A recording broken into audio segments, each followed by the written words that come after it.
You alright, guys? Everyone still got energy? Tepid. My name is Alfie. As you could probably tell from my Tory voice and Princess Diana haircut. My comfy cardigan. I'm from Wandsworth. Good to see you again.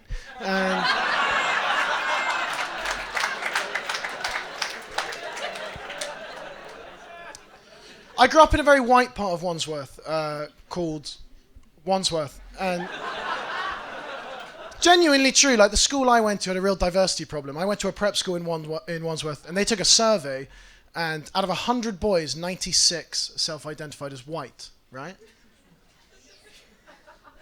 That's awful. And that's only because me and 3 others didn't know what Caucasian meant.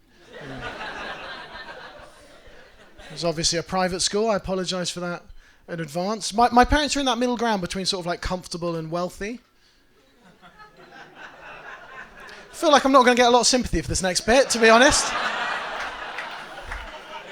It's just you and me, banker. It's just you and me in the room. It's true. Back me up. It's true. There is a difference. There's a difference between sort of comfortable and wealthy. Like, my parents could afford to put me through private school, right?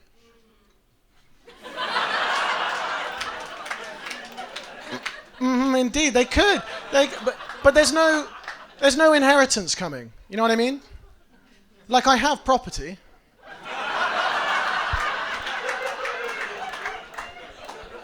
It's just purely intellectual.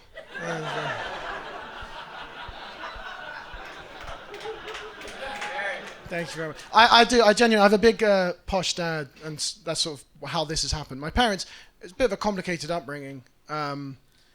Basically, my parents don't really like it when I come on stage and I say that they're divorced, because they're not. But it was genuinely complicated, right? I've got an Irish Catholic mum and an English Protestant dad, so at home there were troubles. Oh, fuck you.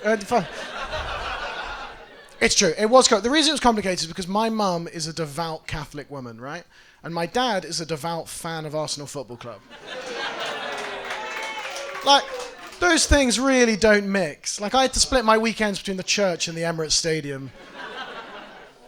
That's tough when you're a kid. Like, that was confusing. I remember on Sunday mornings, I used to wake up and I'd get into my special kit and we'd meet up with some of the local drunks and we'd do sort of homophobic chanting for about 90 minutes. And then Dad would pick me up and take me to the footy.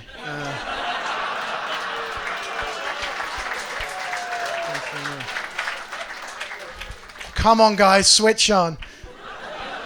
There will be jokes. Keep an eye out. My dad's a lot older than me. I'm 24. My dad's 74 years old. He was 50 years old when he had me. And that's kind of weird. Like having an elderly dad is a bit like having a classic vinyl player. It is. Like, you love it just the same.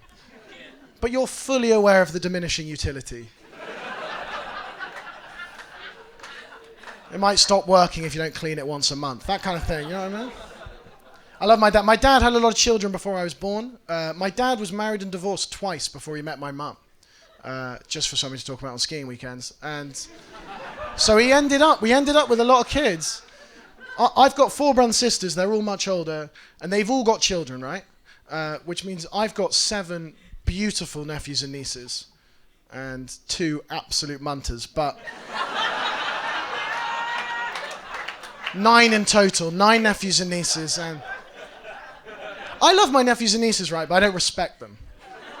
You know what I mean? Like, I don't trust anything that can't carry the weight of its own head.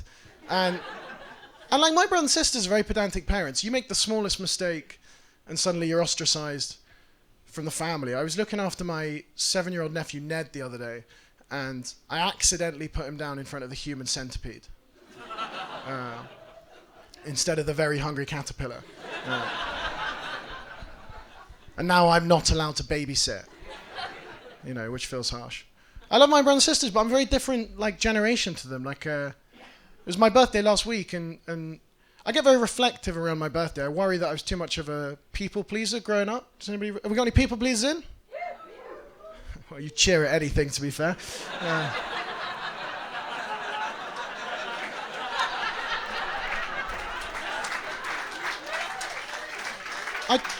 I do. I worry that when I was growing up, like the thing I care about most is what other comedians think of my act. And just very quickly, I just want to read you a review I got from another comedian, my favorite comedian, the other day. Okay, and this is for you. Alfie has the energy of a middle-aged man, but the face of a young boy. It's unnerving. Like at any given moment, he might molest himself.